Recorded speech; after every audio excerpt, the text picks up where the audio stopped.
जवानों को रोजगार के नए मौके देंगे और मैं उन शहर के नागरिकों को रेलवे में यात्रा करने वाले पैसेंजर से प्रार्थना करूंगा, ये सारी संपत्ति के मालिक आप हैं।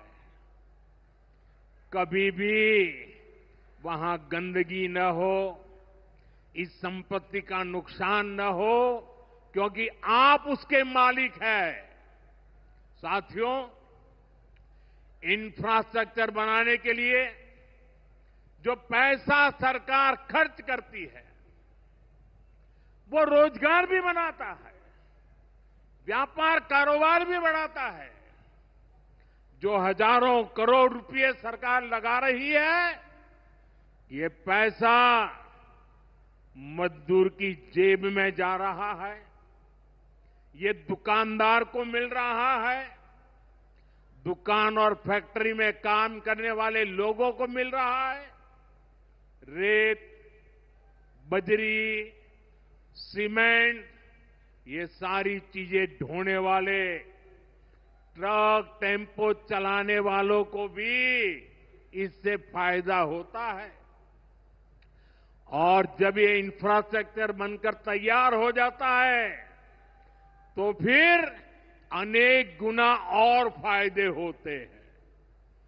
किसान की उपज कम कीमत में बाजार तक पहुंचती है, वेस्टेज कम होती है, जहां सड़कें अच्छी होती हैं, नई ट्रेनें पहुंचती हैं, वहां नए उद्योग लगते हैं, पर्यटन को बहुत बढ़ावा मिलता है।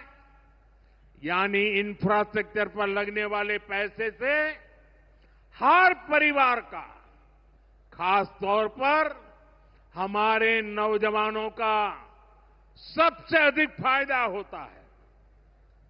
साथियों, इंफ्रास्ट्रक्चर पर जो काम हो रहा है, उसका हमारे राजस्थान को भी बड़ा लाभ मिल रहा है।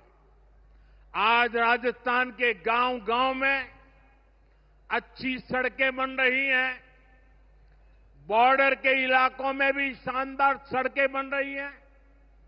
इसके लिए बीते 11 साल में अकेले राजस्थान में करीब 70,000 करोड़ रुपए खर्च किए गए हैं।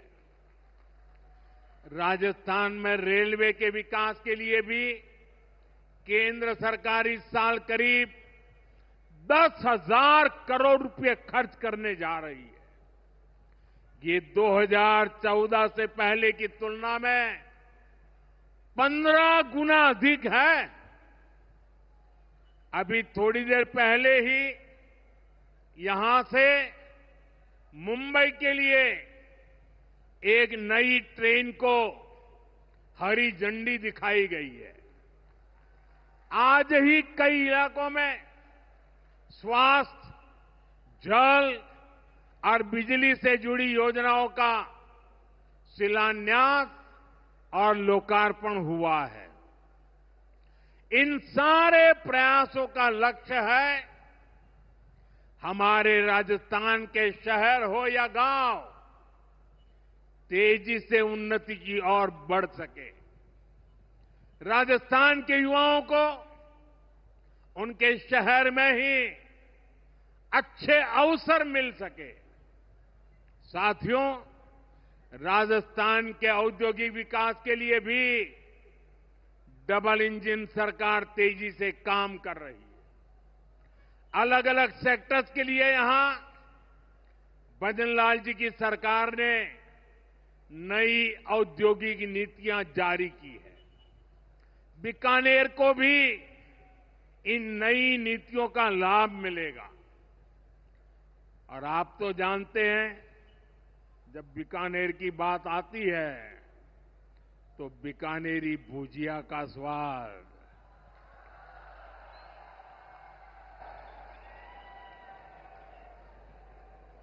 और बीकानेरी रसगुल्लों की मिठास,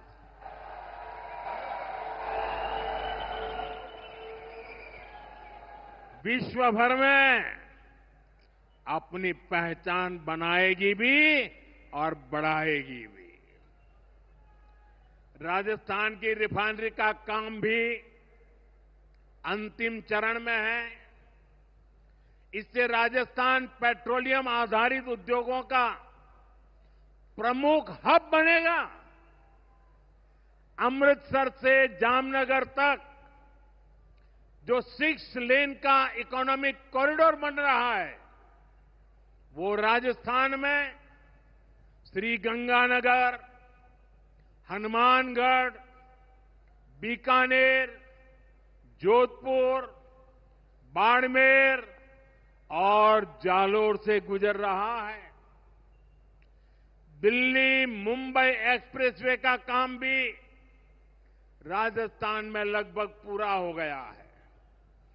कनेक्टिविटी का यह अभियान राजस्थान में औद्योगिक विकास को नई ऊंचाई पर ले जाएगा।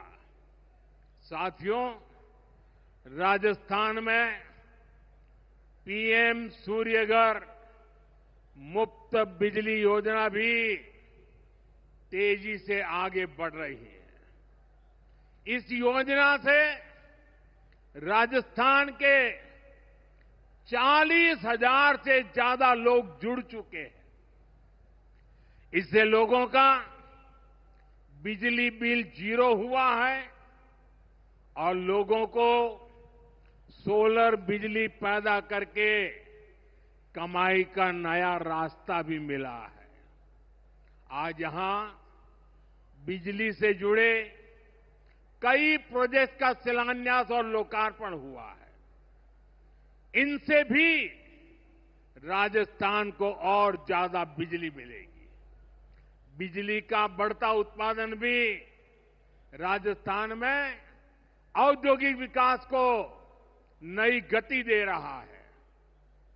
साथियों, राजस्थान की ये भूमि रेत के मैदान में हरियाली लाने वाले महाराजा गंगा सिंह जी की भूमि है।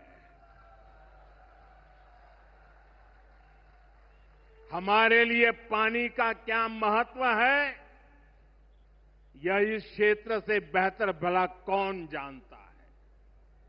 हमारे बीकानेर, श्रीगंगानगर, हनुमानगढ़, पश्चिम राजस्थान के ऐसे अनेक क्षेत्रों के विकास में पानी का बहुत बड़ा महत्व है।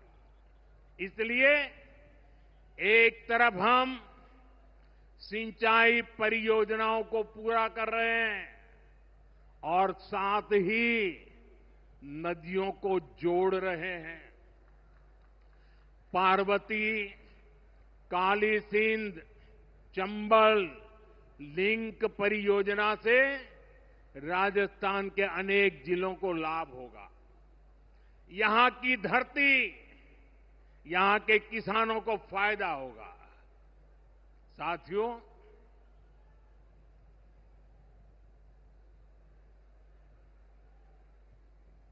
राजस्थान की ये वीर धरा हमें सिखाती है कि देश और देशवासियों से बड़ा और कुछ नहीं। 22 अप्रैल को आतंकवादियों ने धर्म पूछकर हमारी बहनों की मांग का सिंदूर उजाड़ दिया था।